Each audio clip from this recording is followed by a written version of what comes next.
अस्सलाम वालेकुम। जय हिंद, जय महाराष्ट्र। मैं अफजल खान। उम्मीद करता हूं आप सभी भाई खैरियत से होंगे। जिनको हमने सर आंखों पे बिठाया, पहले तो मैं स्टार्ट करता हूं मोबाइल के उस पे, जिससे आप लोगों को ये वीडियो का वो समझ में आए।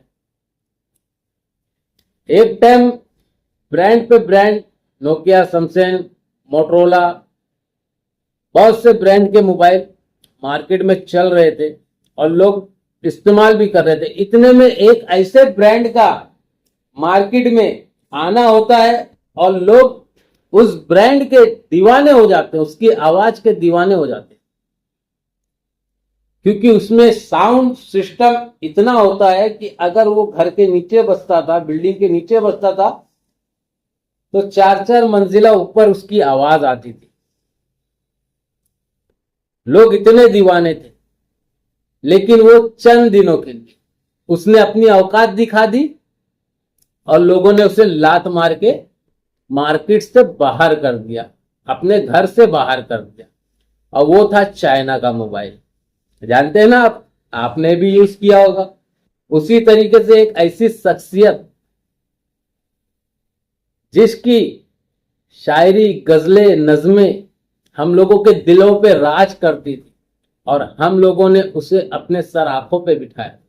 मैं बात कर रहा हूं इमरान प्रतापगढ़ी की, जो चंद दिनों से काफी चर्चे में है।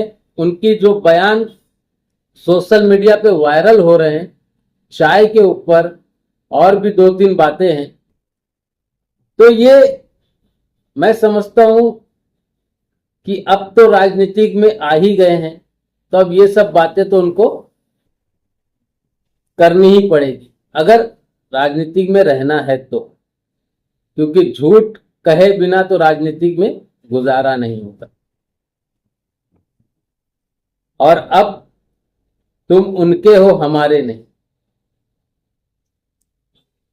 लोगों के इतने कमेंट हमने देखे और तरह तरह के लोगों के दिल से निकली आवाज, नज़मों के जरिए, गजलों के जरिए, शायरी के जरिए जूता मार रहे हैं भाई, जूता मार रहे हैं। इनकी जो इज्जत थी, जैसे चाइना मोबाइल की जो मार्केट में एक नाम बना था, उसके बाद जब उसने अपनी औकात दिखाई, लोगों ने लात मार दिया। उसी तरीके से आज इस शख्सियत ने अपनी इज्जत की धज्जियां उड़ा दी, जनाजा निकाल दिया।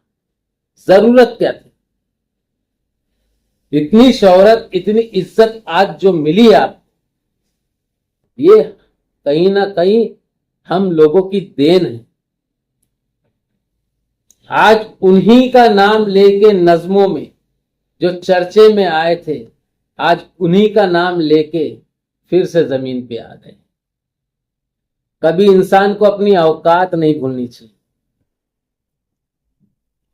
ये राजनीति का जो नशा सर चढ़ के बोलता है ना, ये सबके लिए नहीं होता। समझना चाहिए इस बात को। मैं पढ़ता हूं। अभी देखिए लोग कैसा कैसा पढ़ रहे हैं, और आप अब सुनिए। अब आपको सुनना है और लोग आपको सुनाएंगे। गलत, इस तरीके की हरकत नहीं करनी चाहिए थी आपको। आपका जो रुतबा, जो हम लोग के नजरों में आपका सम्मान था, उसे गिरना नहीं देना चाहिए था, उसको बचा के रखना चाहिए था। इज्जत बड़ी मेहनत से मिलती है। मैंने एक यूट्यूबर को देखा था, न्यूज रिपोर्टर को, बिहार का ही था, वो भी कुछ दिनों पहले न्यूज रिपोर्टिंग छोड़ के सत्ता में गया था। मार लव घुसा सब पड़ी, फिर वापस अपनी जगह पे आया। अब उसको उस इज्जत को बनाने के लिए मेहनत करनी पड़ रही है। माफी मांगा बंदे ने, सब चीज किया, वापस से अपनी लाइन पे आया। तो राजनीति ये तो इस्तेमाल कर रहे हैं भाई। आप लोगों के पास फॉलोअर्स है। फॉलोअर्स कौन है? हम लोग हैं।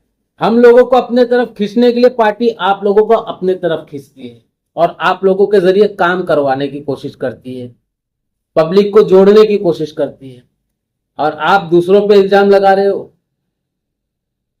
अरे पहले आप तो समझो राजनीति क्या है। हम लोग तो इतना इन्वॉल्व नहीं है राजनीतिक के उसमें, लेकिन सब चीज देखते हैं, समझते हैं, आंखें खुली है, हम लोग नहीं किसी के पीछे जाते। बस ये है कि हम लोग की इतनी ही गलती है कि हम जिसे चाहते हैं उनकी आवाज पे उनके पीछे चले जाते हैं, लेकिन अब ऐसा नहीं होगा। आप आओ, अब आपको वो इज्जत नहीं मिलने वाली जिस इज्जत के खातिर आपके इंतजार में हम लोग बैठे रहते थे कि इमरान भाई आएंगे, पढ़ेंगे, हम सुनेंगे, तालियां बजाएंगे, सीटी बजाएंगे।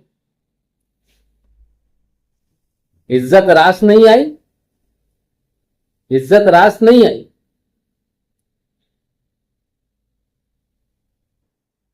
आप लोग देखिए, लोगों के रिएक्शन देखिए। अब आप लोग सुने लोग क्या क्या कहते हैं आपके बारे में।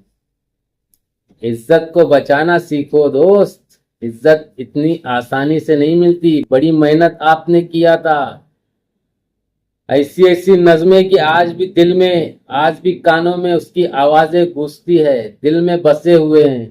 आज भी वो नज़में, वो गजलें हम सुनते हैं तो आंखों से आंसू आ जाते हैं, रोंगटे खड़े हो जाते हैं।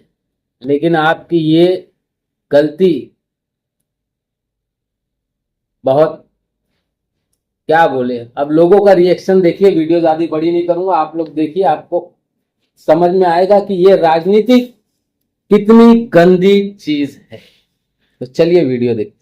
एक शायर को अगर आप राज्यसभा भेज दोगे तो वो ऐसे ही ऊट पटांग बातें करेगा ना। जमीन पर आप कभी चुनाव क्यों नहीं जीत पाए? कारण यही है क्योंकि आप बड़ बोले हैं। सोचिए, जो बात विपक्ष के बड़े बड़े नेता नहीं कह सकते वो बात ये शायर साहब कह गए। इन्होंने सीधे ही ओवैसी साहब को बीजेपी की बी टीम बता दिया। इनको शर्म नहीं आई कि महाराष्ट्र में कांग्रेस के पास में 42 वोट थे जो कि पूरे थे राज्यसभा के लिए, लेकिन अगर एक भी क्रॉस वोटिंग करवा देती, जो कि उसके लिए कोई कठिन बात नहीं है, ऐसा पहले भी हो चुका है, तो क्या ये सांसद बन पाते? इसी खतरे को भांपते हुए असदुद्दीन ओवैसी ने महाराष्ट्र में अपने 2 एमएलओ से कहा कि भाई जाकर के इमरान को वोट करो, ताकि अगर क्रॉस वोटिंग भी हो तो आपके जो वोट हैं उसकी वजह से इमरान जो है वो राज्यसभा पहुँच सके, क्योंकि क्रॉस वोटिंग 1 या 2 वोटों की हो सकती है। और आज वही इमरान प्रतापगढ़ी इनको बी टीम कह रहे हैं। एक बात याद रखना शायर साहब, राजनीति चाटुकारिता से नहीं होती, बल्कि राजनीति के कुछ नियम होते हैं। हर बार बड़बड़ाया नहीं जाता। तलालगढ़ी साहब, सॉरी इमरान प्रतापगढ़ी साहब, जूते घिस कर बनाई गई पहचान और जूते चाट कर बनाई गई पहचान में फ़र्क होता है। ये तो पिछले 2 दिनों में आपने देख लिया होगा। क्या ख्याल है? पर बहुत तेज़ी से वायरल हो रही है एक टॉपिक, तो मैं बहुत ज़्यादा कुछ तो नहीं कहूँगी, लेकिन 4 मसले कहूँगी कि ज़बान जलने लगी, लब कुशाई करने लगे, नसीब बिगड़ा तो ये बुराई करने लगे, हमारे कद के बराबर ना आ सके जो लोग, हमारे कद के बराबर ना आ सके जो लोग, हमारे पाँव के नीचे खुदाई करने लगे।